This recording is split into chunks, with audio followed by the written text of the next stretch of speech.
예, 화요일 묵상의 시간입니다. 세계사의 시작을 확실하게 보여주는 성경의 역사. 세계사의 시작을 확실하게 보여주는 성경의 역사. 자, 이런 제목으로 계속 묵상하겠습니다. 자, 어제 우리는 9장까지 살피면서 이제 홍수 심판으로 말미암는 방주 생활 이후에 다시 새롭게 창조되었다고 할 수 있는 그런 새로운 삶을 시작하는 그런 역사를 살펴보았습니다. 하나님은 새로 시작된 세상을 시작하는 노아와 그의 가족들에게 생육하고 번성하여 땅에 충만하라 라고 하는 최초의 인간 아담, 다시 말해서 모든 인류에게 말씀하셨던 똑같은 명령을 주시면서 이제는 물로 심판을 하지 않을 것을 결단하시고, 또 채식과 열매를 먹고 살았던 홍수 이전의 세상과는 달리 이제 육식을 할 수 있도록 허락하시는 것도 살펴보았습니다. 육식이라는 것은 생명 있는 것을 죽여야만 할 수 있는 그런 것이었기 때문에 피채로 고기를 먹지 말라고 하심으로써 이제 사람들의 그 양식으로 쓰이는 동물들을 죽이는 데 있어서도 잔인한 행위가 없도록 그렇게 하셔서 피를 보고 죽이는 잔인함에 사람들의 양심이 막 이렇게 타락하고 전염되지 않고 하나님을 닮은 그런 생명을 소중히 여기는 그런 삶을 살아갈 수 있다. 그래서 함부로 생명을 건드리는, 죽이는 그런 일을 하지 못하도록 하시는 것을 우리가 살폈습니다. 또한 그렇게 의인이었던 노아도 욕심대로 살고자 할 때 그 술로 인해서 한순간에 큰 실수를 하고 또 할 수도 있고, 또 그런 실수를 하게 되면 어떡하는 거예요? 노아를 봐도 그렇잖아요. 자신의 감정을 따라 자신이 아닌 남에게 원인을 자꾸 핑계대고 그런 꼭 아담과 같은 모습을 보죠. 선악과를 먹고 결국에는 하나님이 만들어준 이 여자가 그랬습니다. 이런 식으로 핑계대듯이. 자, 그러니까 하나님의 말씀의 가치가 어느 한순간이든지 사람의 마음을 주도하지 않으면요, 사람들의 감정과 느낌만 가지고 그렇게 살아간다면 최초의 살인자 가인과 같이 그 누구라도 그런 짓을 할 수 있는 거예요. 가인을 탓하고 니무롯을 탓할 게 아니라는 거죠. 뭐 살인까지는 아니라고 하더라도 노아처럼 자신의 실수를 감추려고 혈육이요, 손자까지도 저주할 수 있는 그런 존재가 될 수 있다라는 사실을 잘 기억해서 하나님을 닮은 우리가 인간으로서, 하나님께 부름을 받은 그런 인간으로서 하나님의 뜻을 마음에 늘 새기고 하나님의 백성답게 사는 그 중요한 그런 사명이 우리에게 있다라는 걸 우리가 생각해 봤습니다. 자, 계속해서 이제 10장을 보면요, 10장에는 이제 노아의 그 자손들에 대한 얘기가 나오죠. 자, 우리는 보통 이 중요한 얘기가 있을 때 어떻게 합니까? 중요한 이야기를 먼저 하고 그리고 이제 나머지 이렇게 얘기하는 경향이 있는데요. 성경을 보면 성경에서 그런 이야기를 소개할 때 그렇게 하지 않는 거를 우리가 볼 수 있어요. 그러니까 먼저 사소한 이야기, 주변의 이야기들을 하고, 그리고 나중에 중요하고 핵심적인 이야기를 하면서 그 다음 계속 이어지는 그 이야기의 흐름으로 갈 수 있도록 그런 식으로 이야기를 구성하는 걸 볼 수 있습니다. 자, 그래서 10장에서도 보면 성경의 중요한 역사의 흐름이 되는 이 자녀들이라고 하면 노아 이후의 셈이죠. 셈의 가족에 의해서 이제 흘러가게 됩니다. 그러니까 그 이야기가 마지막에 나오고, 그래서 먼저 야벳의 이야기, 야벳의 후손들에 대해서, 그리고 함의 후손들에 대해서 먼저 이야기를 하는 걸 볼 수 있습니다. 이번에 노아 이후의 자손들, 그러니까 우리에게는 최초의 조상들의 이야기와 관련된 거니까 좀 더 다른 자료를 참고한 것들을 가지고 여러분에게 더 설명을 해 나가도록 하겠습니다. 자, 노아와 그의 가족이 방주로부터 나왔을 때 그들이 이제 지구상의 유일한 그런 사람들이었죠. 이제 그 이후에 지구는 노아의 세 아들, 그러니까 셈, 함, 야벳과 또 그의 부인들로부터 태어난, 그 가족에서 태어난 그런 자녀들로 인해서 이제 점점 채워지기 시작합니다. 그러니까 창세기 10장에는 노아에게 16명의 손자들이 있었다라는 것을 분명하게 보여줍니다. 그러니까 하나님은 노아의 16명의 손자들이 역사적으로 존재한 인물이다라는 걸 확인시켜 줄 수 있는 풍부한 그런 자료들을 남겨놓으셔서 창세기에 나오는 이름들이 그들의 실제 이름들이고, 그리고 바벨탑이 무너진 이후 그들의 자손들이 그 이름을 가지고 전 세계로 흩어진 후에 그곳에서 각자 고대 왕국을 건설했던 그런 말씀도 사실이다라는 걸 분명히 알게 해주고 있습니다.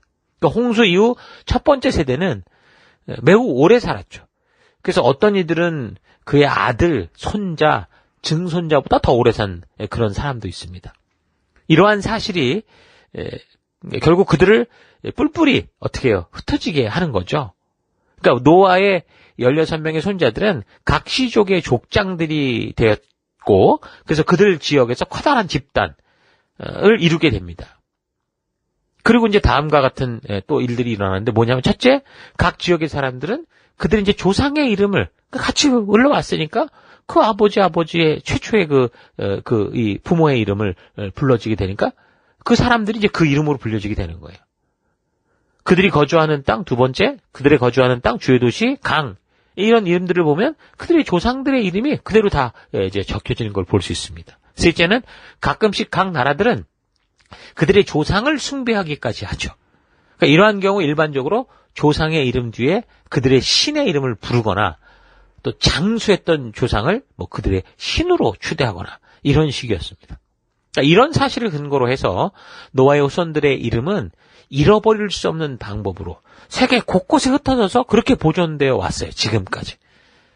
그래서 이제 인간의 모든 이 흔적들, 이 역사들, 하나님이 이루신 이 역사들을 부정할 수 없는 그런 근거가 사실 온 세계 속에 있는 민족의 이름들입니다. 자, 그래서 이제 먼저 야벳의 후손을 좀 우리가 살펴보면 7명의 자손과 후손을 보게 되죠. 보통 우리는 이제 노아의 자녀를 셈, 함, 야벳 이런 순서로 알고 있거든요. 다른 번역본의 10장 20절을 근데 참고해보면요. 이게 셈이 장남이 아니고 야벳이 장남인 것처럼 이렇게 번역된 게 있습니다. 우리말로 된 대부분의 성경은 전부 이 셈이 장남으로 이렇게 인식할 수 있도록 번역이 됐는데 한글 킹 제임스 성경이나 또 영어에서는 NIV 같은 경우 또는 히브리 원어도 그렇고 또 최초의 그 헬라어 번역본인 LXX 이 버전의 경우도 보면 야벳을 셈의 형인 것처럼 그렇게 이해할 수 있도록 그렇게 적고 있습니다. 자, 그래서 이제 어떻게 보면 이제 누가 형이냐 이게 혼란이 될 수 있는데요. 이런 부분에 대해서 우리는 혼란해야 할 게 아니고 이미 우리가 살폈던 것처럼 성경의 전체 원리가 주는 그 흐름을 따라서 셈 또 야벳 이 누가 장남이냐 이걸 따져가도 좋겠지만 그거 이전에 먼저 우리가 기억해야 되는 건 뭡니까? 분명한 것은 하나님의 역사가 흘러가는 그 길이 장남이니까 흘러가냐 아니냐 이것 때문에 사실 야벳이 장남이냐 셈이 장남이냐 이거에 따라서 마치 장남들에게는 뭐가 아주 그냥 하나님의 특별한 축복이 흘러가는 것처럼 그렇게 얘기를 하는데 여러분 전혀 성경을 보면 전혀 그렇지 않습니다. 그러니까 하나님의 역사가 흘러가는 길은 뭐라는 거예요? 혈통이 아니라 바른 믿음으로 살고자 하는 것. 하나님의 말씀의 가치를 따라가고자 하는 것이다. 라는 이 사실을 가지고 성경을 이해하면 되죠.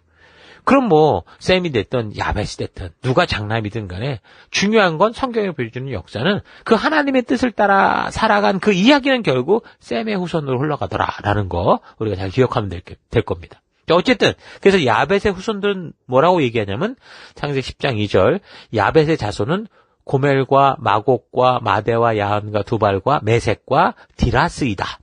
고멜의 자손은 아스그나스와 리밧과 도갈마다. 야완의 자손은 엘리사와 달시스와 기띔과 도단입니다. 이들에게서 바닷가 백성들이 지역과 언어와 종족과 부족을 따라 저마다 갈라져 나갔다. 아주 간단하면서 정확한 얘기를 합니다.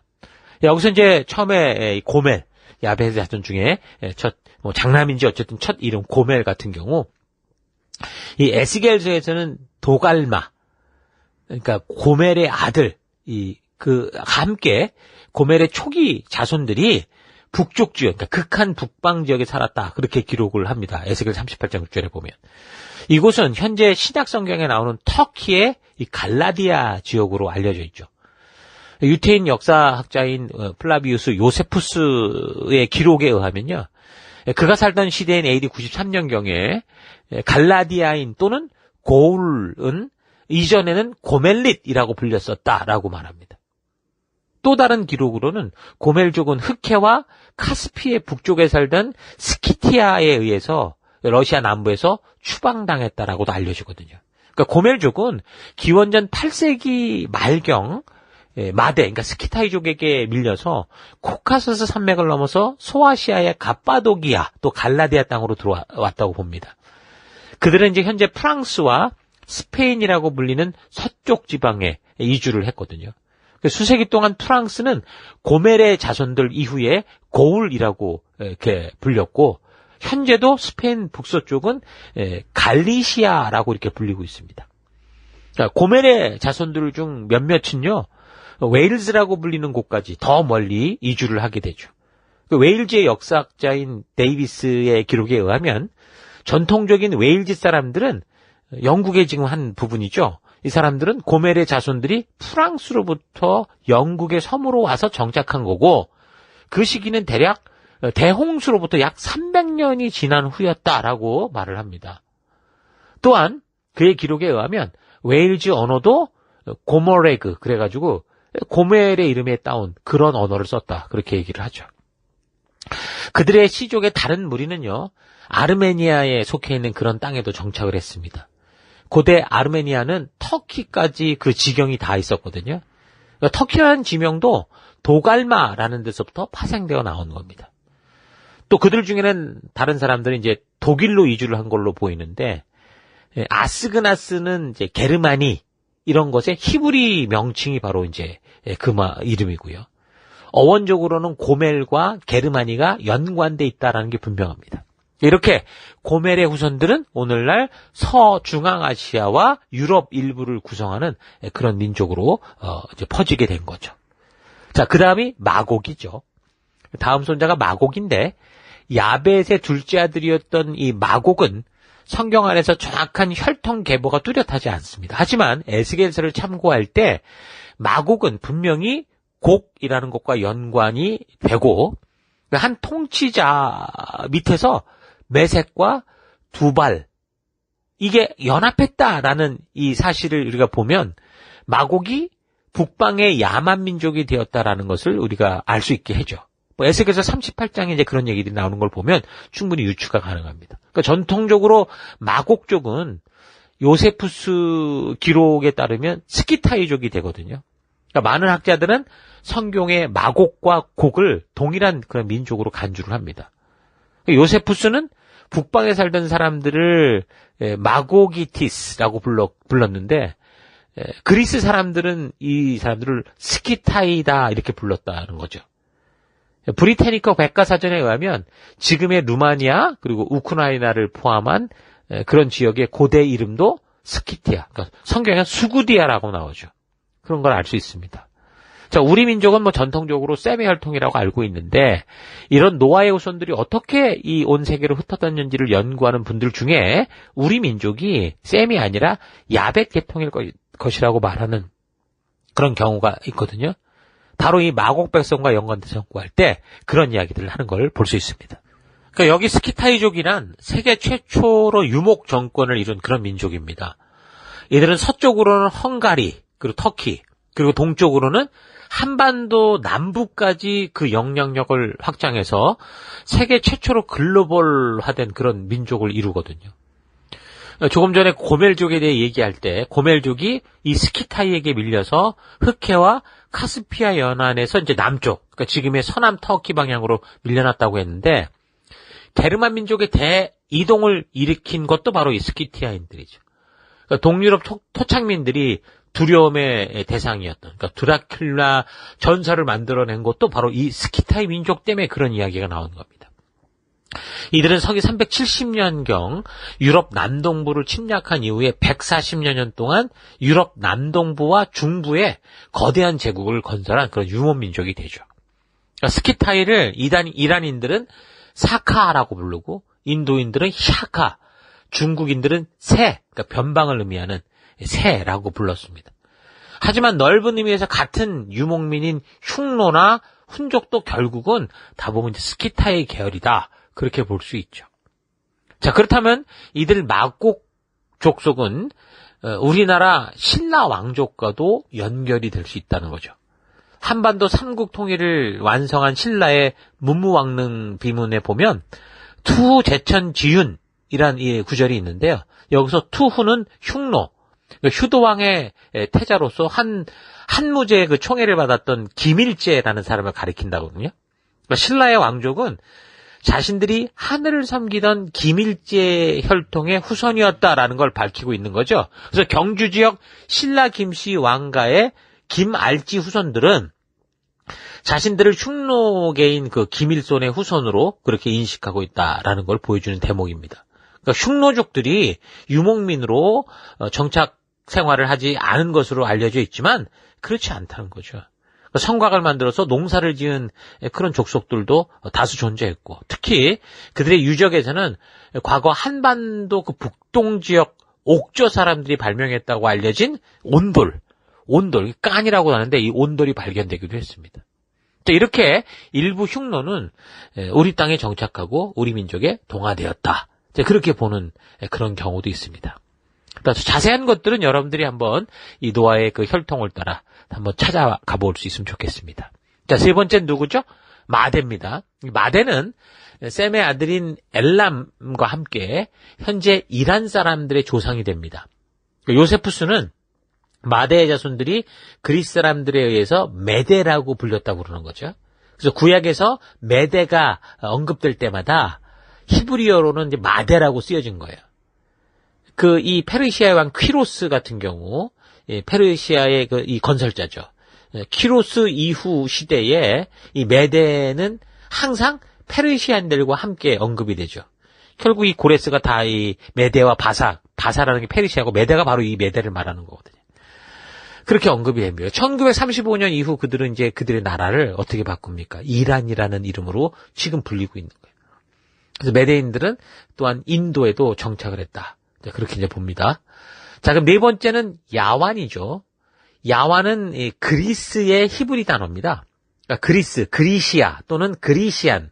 이거는요, 구약에 5번 나타나는데 그때마다 항상 히브리어로는 야완 이렇게 번역이 됐습니다. 적혀 있습니다. 그러니까 다니엘은 그리시아의 왕이라는 단어를 그 다니엘 8장 21절에 인용을 했는데 문자 그대로 야완의 왕을 말하는 거예요. 그러니까 야완의 아들들은 엘리사, 달시스, 기띔, 도다님이라고 그랬는데 이게 모두 그리스 사람과 관계된 그런 족속들입니다.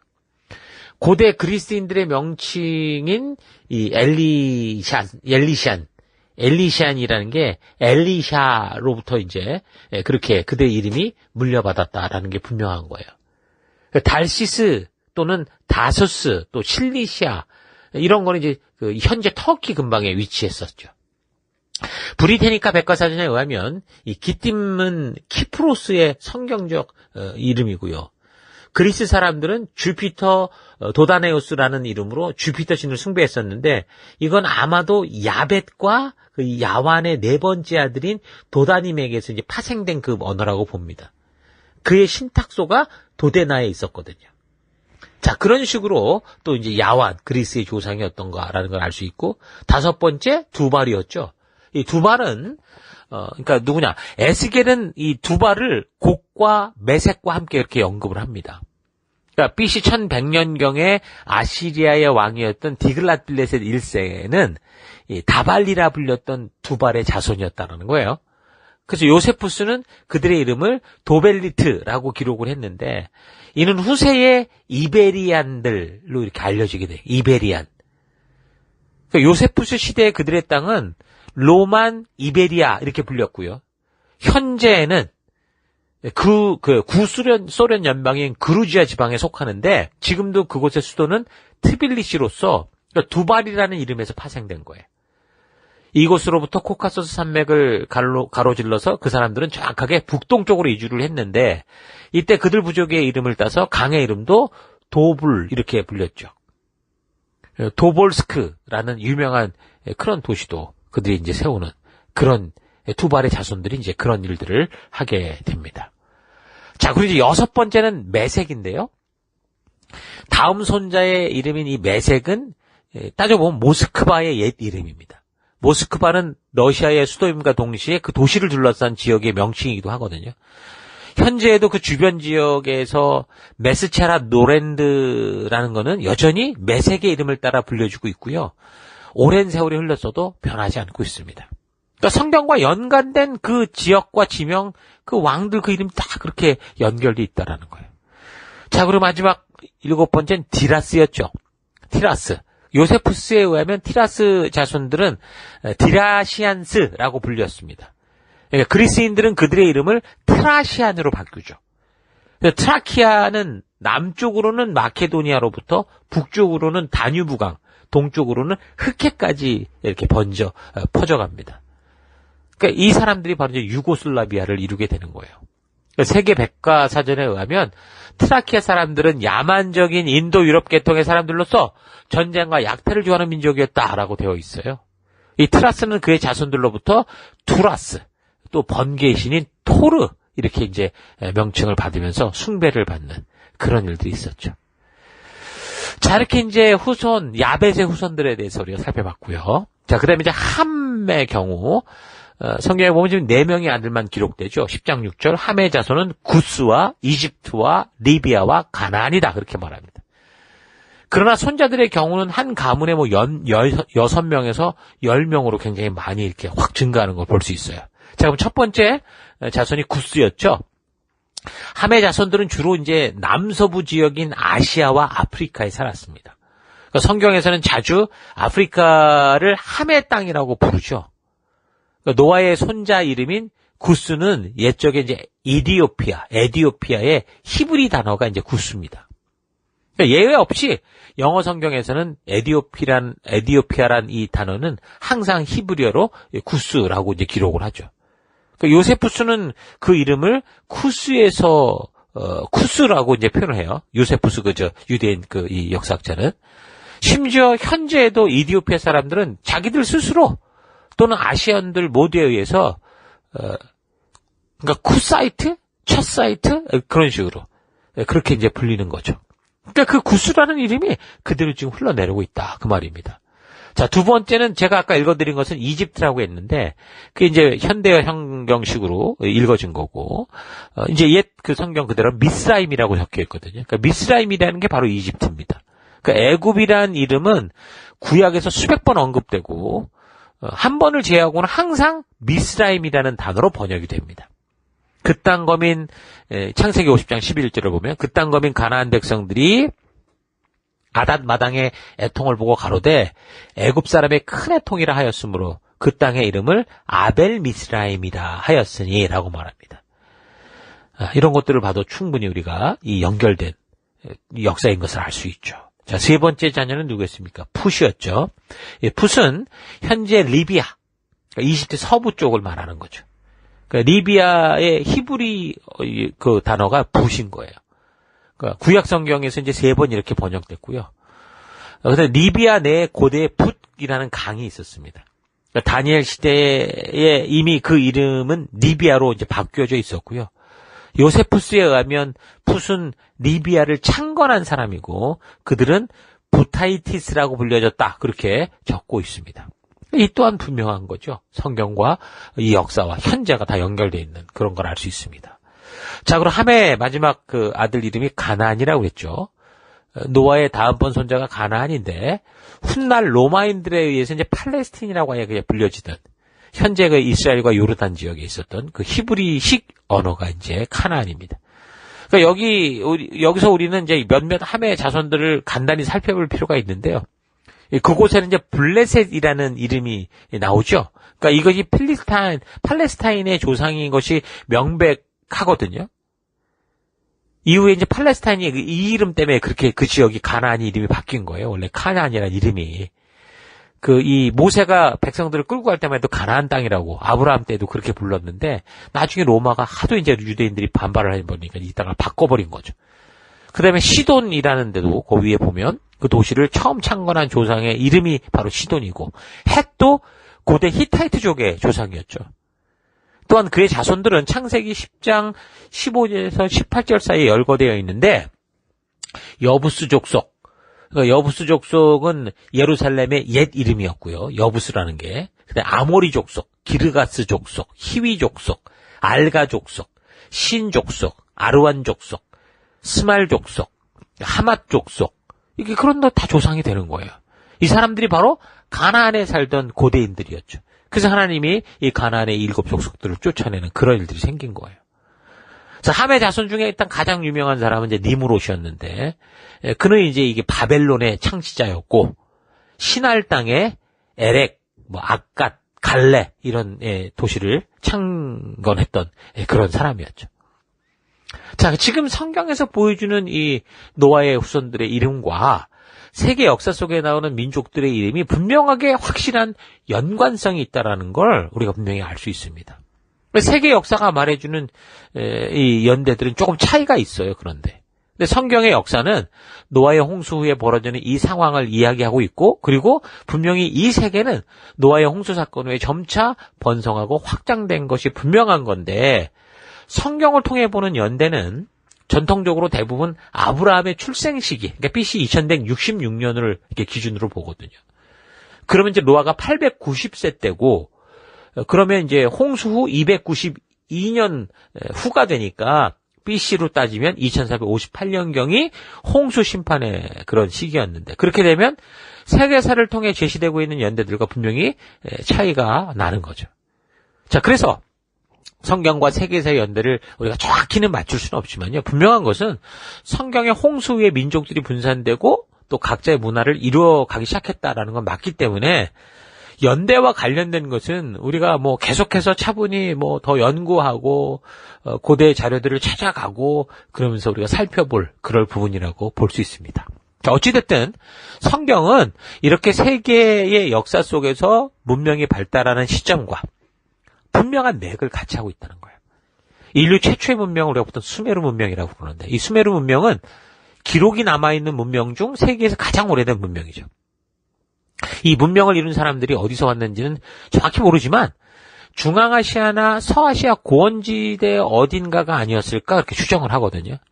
이들은 대략 BC 5500년에서 BC 4000년 사이에 수메르 지방에서 살기 시작했다 그렇게 얘기를 하고, BC 2300년쯤에 메소포타미아 북쪽의 아카드 지방에 살던 셈족 계통의 아카드 사람들이 수메르 지방을 점령하고 이제 아카드 왕국을 세웠다 그렇게 얘기를 합니다. 자, 그러니까 사실 성경과의 연대기적 일치성은 분명히 있다라는 거죠. 역사의 흐름이 거의 같다라는 거예요. 그러니까 성경은 그러니까 어떤 신화가 아니라 그냥 한 종교의 경전을 넘어서 이 모든 역사를 아시는 하나님의 계시를 통해 확실한 역사성을 바탕으로 적혀진 것이다라는 거 잊지 말아야 됩니다. 이 창세기의 저자가 모세인데, 이 모세가 어려서 이집트 궁중에서 교육을 받은 자라고 해도 이런 역사에 대해서 치밀하게 조사하고 다 알아서 이걸 다 적었다라고 보기에는 무리가 있죠. 보통 이 창세기의 기록 시기가 출애굽 이후 시내산 때부터 이 가나안에 들어가기 전까지라고 보면 쉽지 않다는 거예요. 그러니까 분명히 누군가의 계시, 이것을 아는 하나님에 의해서 그 분명 개입이 있으셨고, 그래서 준비된 교육을 받게 된 거고, 그 결과로 지금 우리가 보면 알 수 있는 이런 인류 최초의 역사들을 계시를 통해 우리에게 성경에 기록하여 알게 하셨다라는 걸 우리가 알 수 있습니다. 자, 오늘은 이렇게 야벳과 함의 후손들에 대해서 살폈는데, 내일은 계속해서 우리 셈의 후손과 연관된 이야기를 살펴가도록 하십니다. 자, 오늘 하루 나는 이 역사적 사실을 담고 있는 성경을 어떻게 이해하고 어떻게 받아들이고 있었는지 다시 한번 생각해 보기 바랍니다. 요즘 매일 묵상 자료의 말씀 시간이 좀 길어지는데 우리에게 좀 더 필요한 디테일한 자료들을 넣다 보니까 좀 그런 경향이 있습니다. 그런데 중요한 건 우리가 이렇게 좀 자세한 분석과 살핌이 있어야 그 바른 현실을 알고, 그래야 바르게 묵상이 시작될 수 있다는 거죠. 계속해서 이렇게 좀 길게 하지는 않겠지만 특히 원역사와 관련된 부분들은 우리가 좀 더 자세히 살펴볼 필요가 있습니다. 뭐 그렇다고 해도 우리가 다루고 있는 여기서 수준이 무슨 목회자들과 전문인들처럼 그렇게 다루는 그런 수준이 아니고요. 우리가 성도로서 기본적으로는 알아둬야 되는, 그래야 바른 묵상이 가능한 그런 정도 선에서 다루고 있다라는 거 여러분 잘 기억하십시오. 처음 이런 디테일을 만나면 좀 감이 잡히지 않고 복잡해서 잘 이해가 되지 않는다고 그렇게 생각할 수 있는데, 그동안 너무 많이 사실 우리가 요리돼서 그러니까 이런 복잡한 거 다 빼버리고 주스처럼 그냥 마셔버리면 끝나는 그런 말씀만 들어와서 우리가 그럴 수 있습니다. 그러니까 좀 딱딱해 보여도 지금 이런 걸 듣고, 근데 여러분이 조금만 관심을 가지고 관련된 자료들을 찾아보면, 요즘에 뭐 유튜브 같은데 정말 좋은 자료들 많이 있지 않습니까? 조금만 찾아보면 금세 그런 좀 더 생각이, 그 길들이 바르게 잡힐 겁니다.